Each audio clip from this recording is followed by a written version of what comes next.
Let's now explore NFS implementation. NFS stands for Network File System. It was invented by Sun Microsystems, and it allows you to provide transparent access to remote file system or systems using a network. So it features transparent access to remote file systems. In other words, remote file systems are merged, or remote exports are merged into your local directory tree at various mount points and become a part of your local directory structure, which means applications can take advantage of those mount points. And in most cases, the mount points are truly transparent to the applications making use of the mount point using I/O. So if an application needs to read or write, it may not know that the mount point is indeed across a network accessible via NFS. So how is NFS implemented on a Red Hat Enterprise system? Well, from the shell, on our remote system, Linux CVT Serve 4, since it has a later code, we'll RPM query all grep I NFS, and this will return the NFS utilities packages, library as well as utils. An RPM query list NFS utils includes utilities that help us to determine the status of NFS on local and remote systems. It also includes the user space NFS program, which allows us to export as well as mount remote file systems. Scrolling through, we see an etc sysconfig NFS entry. A brief look at that will give us a sense for what startup options are permitted. And if you browse, you'll see options related to the levels of NFS supported, the versions, and other options where the quotas should be turned on, starting ports for connectivity as NFS is an RPC or a dynamically driven service port-wise. The locking and status managers. So these two binaries handle locking of files as well as status information. The mount NFS and version 4 drivers for actually performing mounts. So when you run the mount command, followed by a remote path which leads to an NFS exported share or directory, the NFS4 or NFS driver handles the mount for you. And other useful utilities. So basically, NFS support is provided by default, and we simply need to export or mount exports to take advantage of it. Install by default uses RPC for communications, amongst many other features. Let's set up some tasks here for exporting as well as mounting a remotely exported directory. So our first task will be to export a directory on the server. To do so, we'll modify the exports file. This file contains the directories that are to be exported to your user community.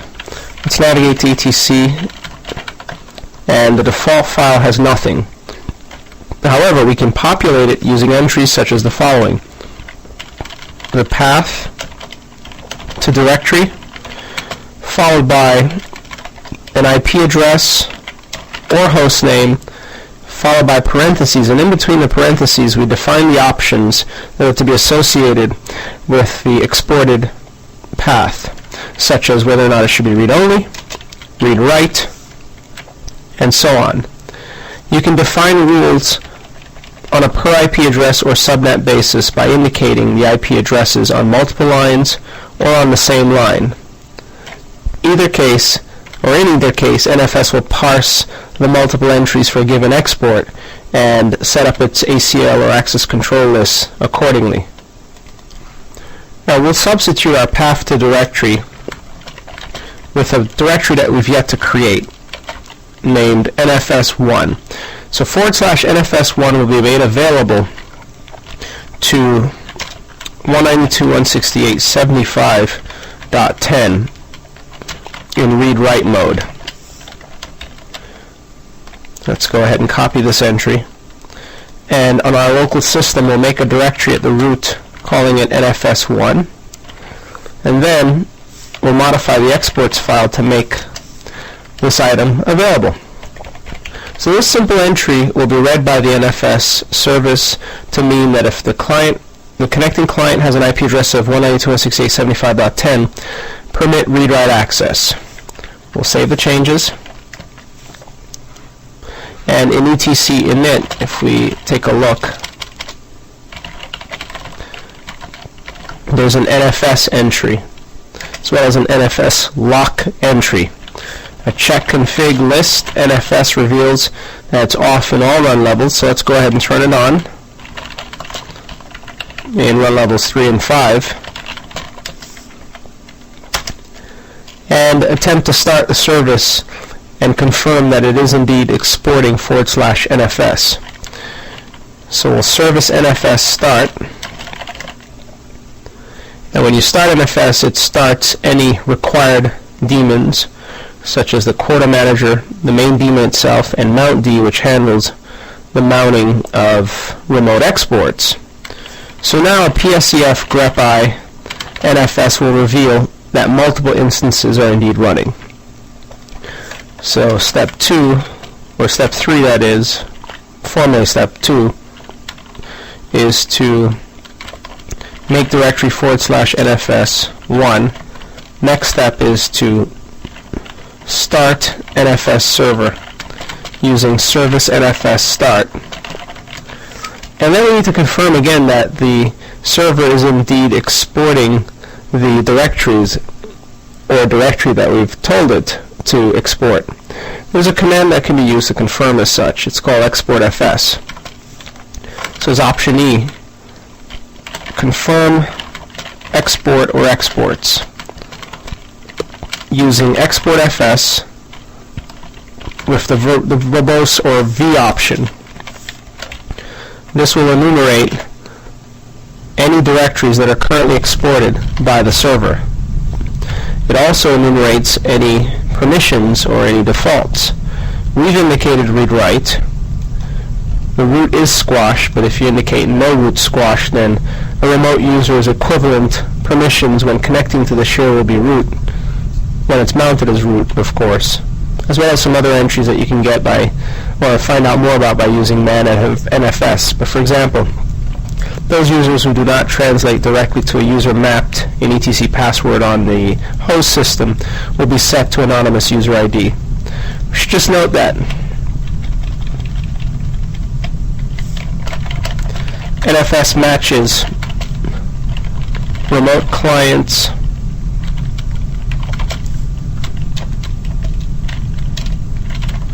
UID or remote user's UID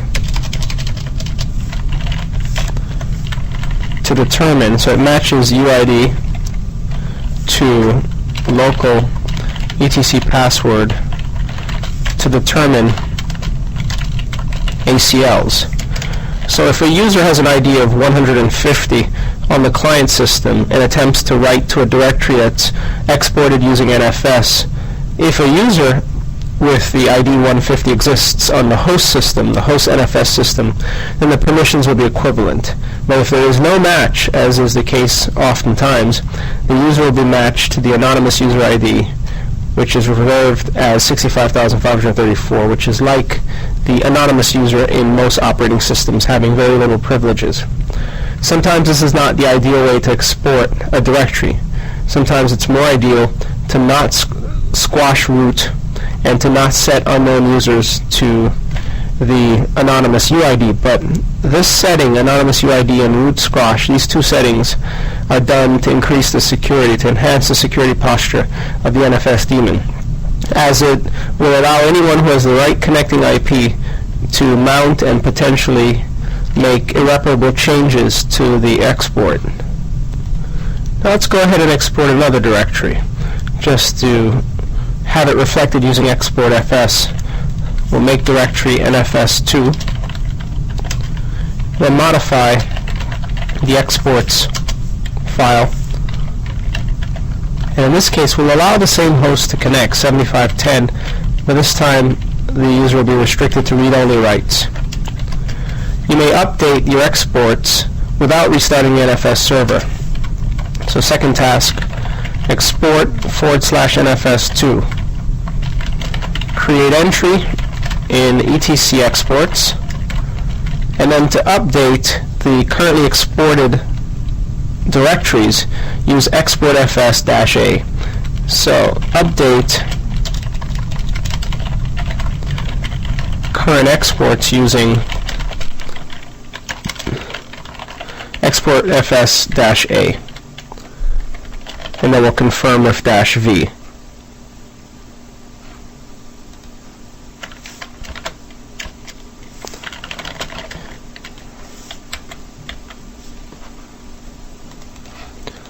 And let's try that. Now we have another mount point, which is read-only. So we have two items to confirm from a client perspective. So then our third task, the next logical task, is to mount both exports on a remote system. And to do so, we'll connect to the remote system Linux CBT Serve 1 and then execute mount type NFS, the path to the server, which is its IP address, followed by the path to the mount or the export point, which is NFS1, followed by the local mount point, which we'll also label as NFS1. And we'll repeat this, changing NFS1 to NFS2 to take care of the read-only mount point. So we have two directives to follow. Now on the local system, let's be sure that the directories exist by using make directory NFS1 as well as NFS2. They now both exist.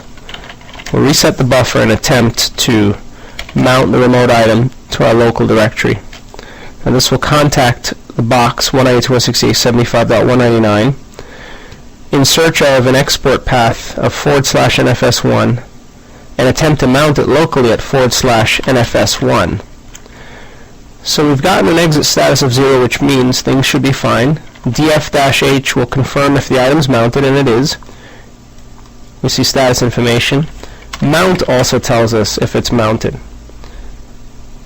Mount also tells us whether or not the volume is writable.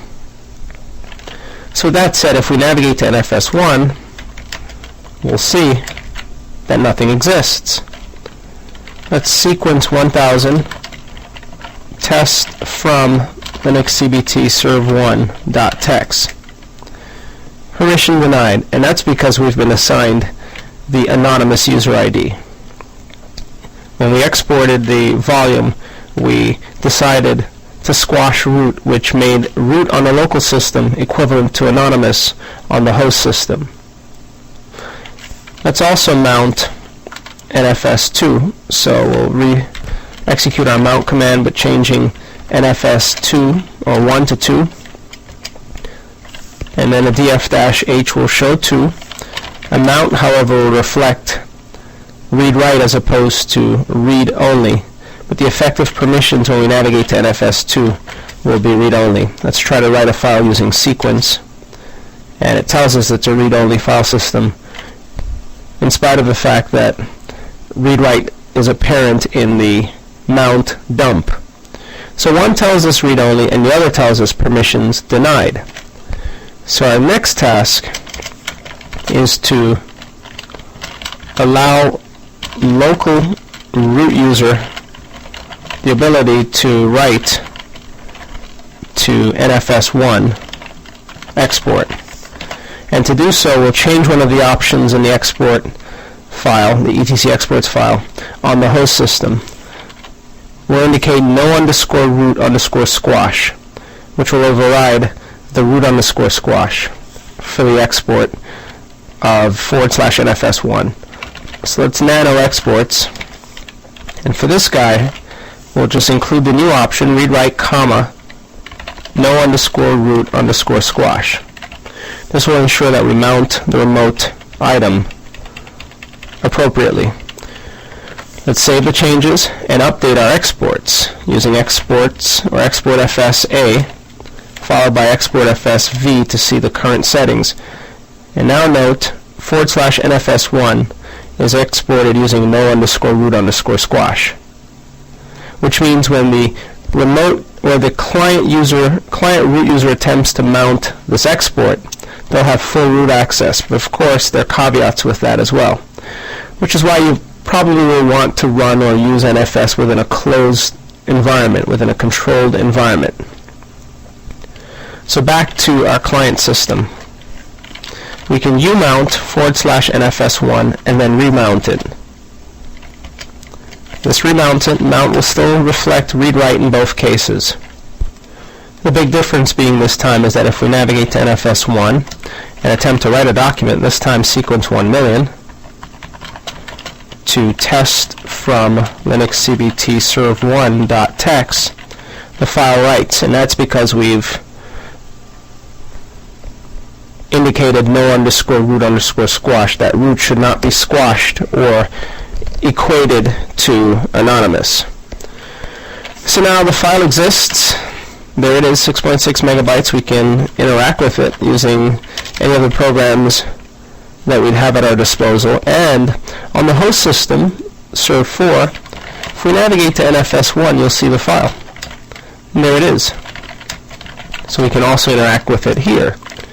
So now both systems, the host and client systems, are sharing the same export, one locally and natively, and the other remotely using NFS.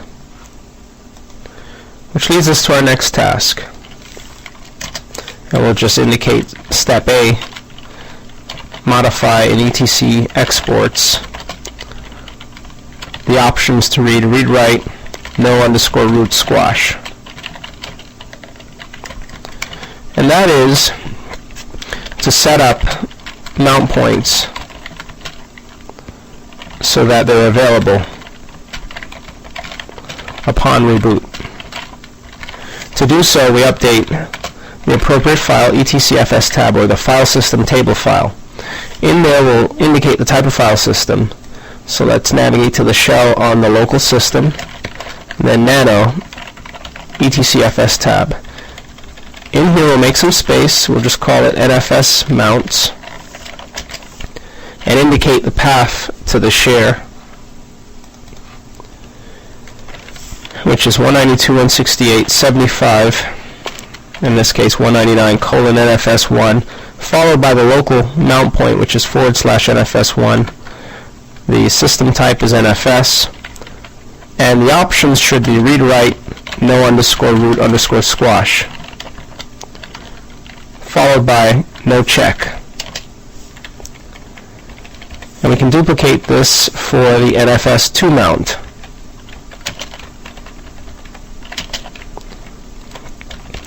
Now this is a read-only mount point, so we'll indicate read-only, no root squash, but it's not required since we won't be able to write to the mount or to the export. So read-only is sufficient, with no check when the system boots. So here we've got two entries such that when the system changes run levels or reboots or starts after having been shut, both NFS mount points will be made available, providing the network is up and running and the host NFS server is indeed sharing /NFS1 as well as /NFS2. And in fact, if you were to unmount using umount both NFS mount points and remount using mount-A, both NFS mount points would be attempted, and if successful, they'd be made available. So as a case in point, let's umount, and you cannot umount if you're in a directory, so let's navigate out of it. We'll umount NFS1 as well as NFS2. So now that we've made the changes to etcfs tab, step B is to unmount and confirm that NFS mount points will be available when the client system changes run levels. For example, reboots, starts, etc. And we can do so using mount-A. Again, mount-A will read the etcfs tab file and mount the file systems listed in it, or remount them if necessary. And before doing so, let's just confirm our etcfs tab entries. We'll man our etcfs tab. We may have placed an entry that should be in exports, and that's correct. So it should be defaults, and for this option, simply no root squash. That's more like it, as opposed to read-only and read-write. The read-only and read-write is determined exclusively by the host server.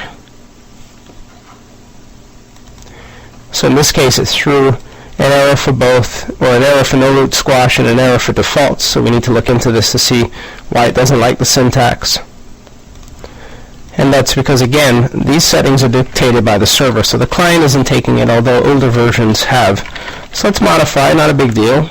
One of the caveats when dealing with changes with Linux is that these little nuances happen to change. So we'll just go with defaults because, again, the settings are dictated by the server, the NFS server. We'll just set defaults, save the changes, and then execute mount-A, and now it looks nice. Now we have our mount points available, even after having unmounted them. Let's umount NFS1 again, and 2, and now they're no longer mounted. Then we'll clear screen and then execute mount-A, which causes the items to be remounted. So that's set. We have placed the items correctly into etcfs tab, and the client will now remount the NFS mount points whenever the system is rebooted.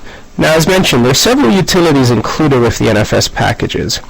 Another important one is the show mount utility. It allows you to display locally or remotely mounts that are available and are in action. For example, show mount, the IP address 192.168.75.199 shows mounts on this system. Let's try this from the shell. We'll do a which show mount. It's in user-sbin rpm queryf user-sbin show mount. Tells us it belongs to the NFS utilities program, and a man show mount tells us that it queries the mount daemon on a remote host. The mount daemon is accessible to anyone who has network connectivity, unless you're using IP tables or a filtration system like a firewall.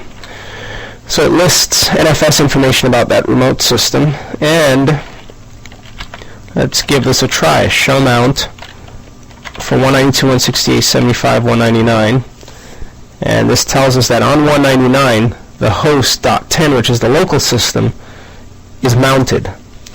Let's show mount for our local system, and it tells us RPC is not registered. This is because the mount D daemon is not running. There's also show mount-all, which shows the actual items that are mounted by the client. So show mount-A shows mounts on the system. In other words, connected NFS clients. And show mount-A shows the individual mounts that the client has made.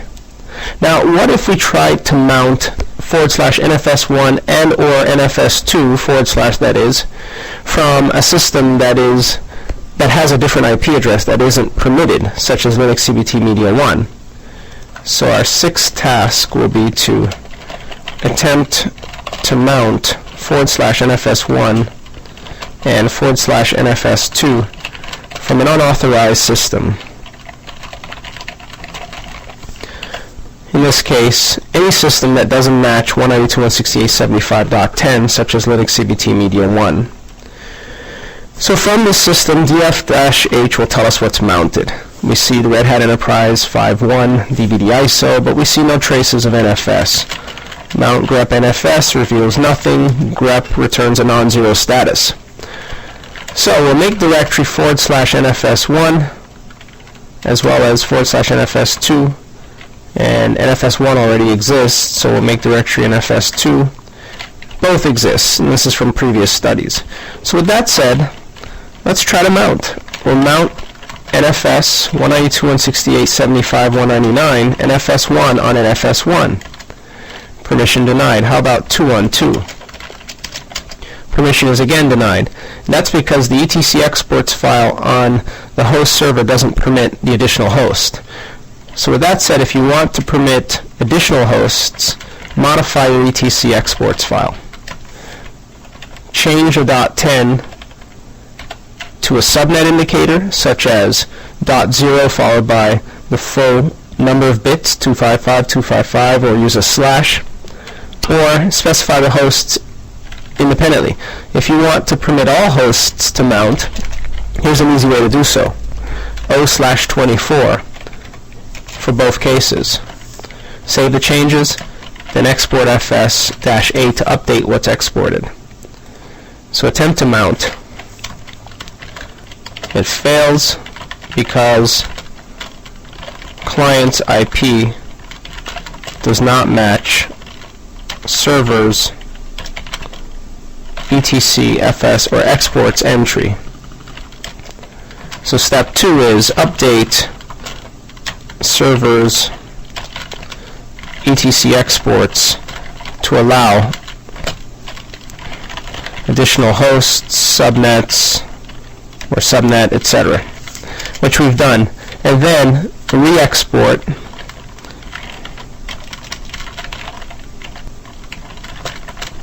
to update the export table, and then try again. So we've export FS-A. Let's return to Linux CBT Media 1 and try to mount NFS1. Now it's successful. Let's try NFS2, and it too will come back with an exit status of 0, which means if we execute DFH, we'll see in addition to the ISO image, the 2 NFS items. Mount will show similarly. And also, if we LSLTR NFS1, we'll see any entries that have been created. Ditto for NFS2. Again, the volume is still in read-only mode. So if we try to write to NFS2 from either host, again, looking at our graphic, we're sharing from the VMware instance 2 NFS mount points, /NFS1 and /NFS2.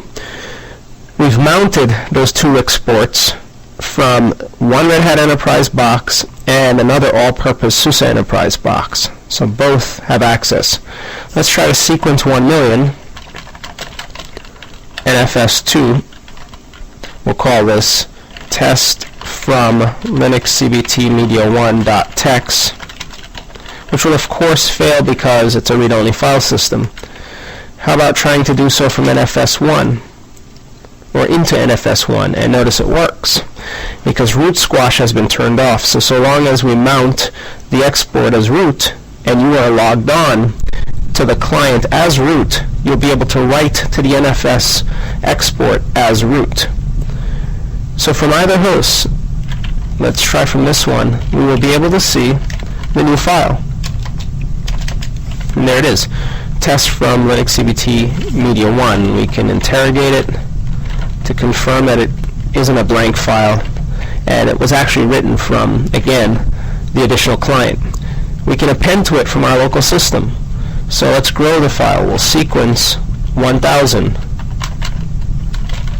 using append redirection into tests from Linux CBT Media 1. The exit status is clean, and now when we tail the contents of the file, we'll see that it contains new items, which lead up to 1,000 as opposed to up to 1,000,000. And from the Media 1 box, we can do likewise. Let's navigate into NFS1 and tail the contents of test.from.linuxcbtmedia1.text, where you'll see the items leading up to 1,000, which we appended from the remote system, Linux CBT Serve 1. So then after all of this, what is the purpose of the read-only export? Well, just that. If there is content, such as an application or a set of PDFs or documents that should not be modified that you'd like to publish to your user community in a read-only state using NFS, then that's the perfect usage. For example, let's navigate to NFS2, but we need to do so on the export system, the server that's responsible for exporting, of course, NFS2. And we'll sequence 1 million a file, we'll call it security policy.pdf, a file that should not be updated. It really is a text file. And we'll create an NFS2, and immediately after confirming the exit status, when we navigate to remote systems, you'll see that the file is available. We can use the file immediately. The permissions are set for root because no root squash is enabled. And from another remote system, again, the file is available. So it's a great way to publish items. You won't be able to change it. If you sequence 1000, for example, using a pinned redirection to the file, it doesn't allow you to change it, but you can at least read it. So it's a great way to publish information to remote clients using read-only NFS exports. So again, NFS is straightforward. You just set up what you'd like to export, and you do so using etc exports, and you use export fs, the command, to query as well as to refresh the local mount daemon. You also use show mount to see what's mounted. Now we have multiple users mounted, so if we use show mount -A 192.168.75.199, you'll see that two systems have mounted two mounts, or two exports, Media 1, Linux CVT Serve 1. So there are facilities. And we should also just note that NFS makes use of RPC, remote procedure calls, which makes use of dynamic port assignments. So when setting up NFS in your corporate environment, in particular across layered or hierarchical environments such as VLANs, DMZs, and so on, be mindful of this fact, as it may prohibit your users who have NFS client software from connecting to the NFS server. So just be mindful of that to be sure that your firewall or switch with access lists or router passes the remote procedure call ports, which you can lock into a port range or just permit it flexibly so that the client and server can communicate using RPC. Now next, we'll look at AutoFS, which is an IHCE requirement that you be able to set up the AutoFS feature set.